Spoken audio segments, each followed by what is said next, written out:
I never thought healing could look like this, standing in front of me, wearing my old shirt, smiling like the world had finally forgiven her. For a moment, I forgot how to breathe. Maybe it was the sunlight falling across her face, or maybe it was because I finally saw something I'd been blind to all along, the quiet strength that comes after breaking, the peace that comes after storms. It had been a year since Emma left.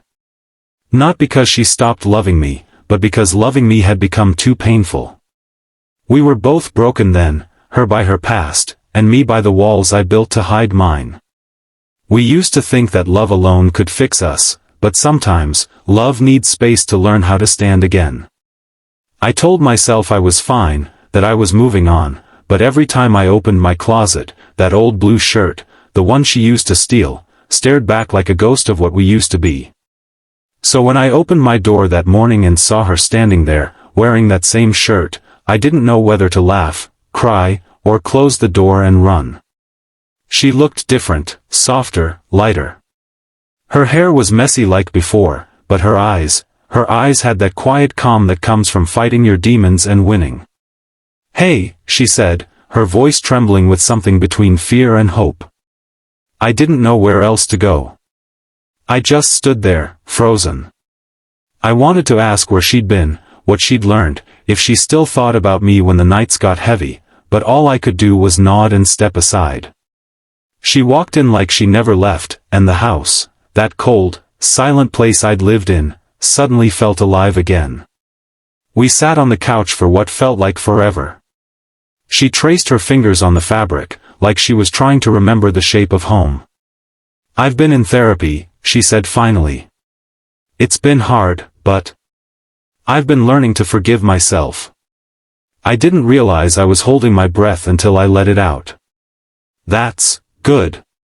You look," I stopped. Because what I wanted to say wasn't just that she looked good.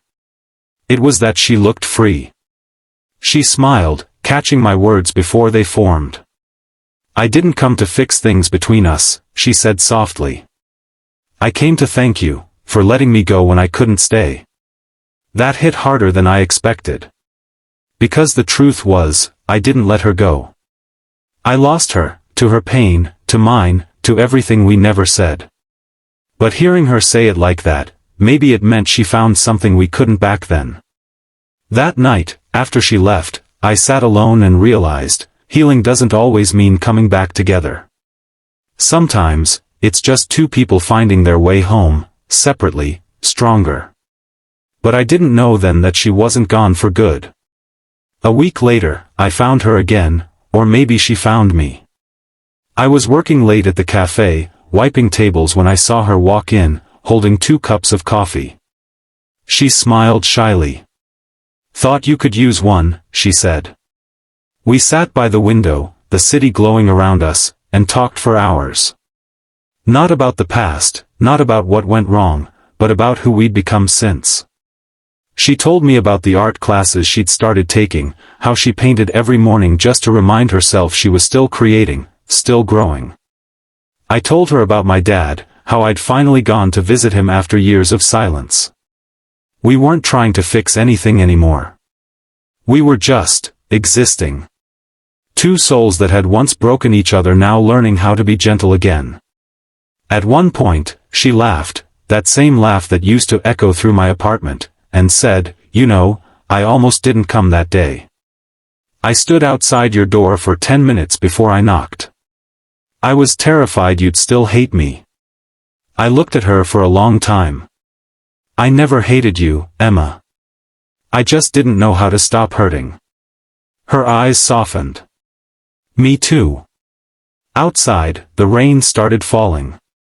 She reached across the table and took my hand. Not in a way that promised anything, not in a way that reopened old wounds, just a simple, human gesture that said, "I see you now." And in that moment, something inside me shifted. Healing, I realized, isn't loud.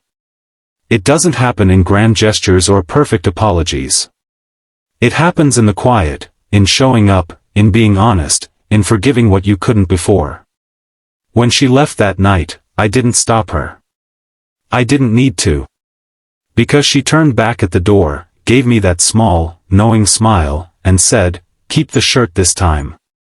I laughed, shaking my head. "It's yours now." She winked. "Maybe. But you should know, it looks better on me."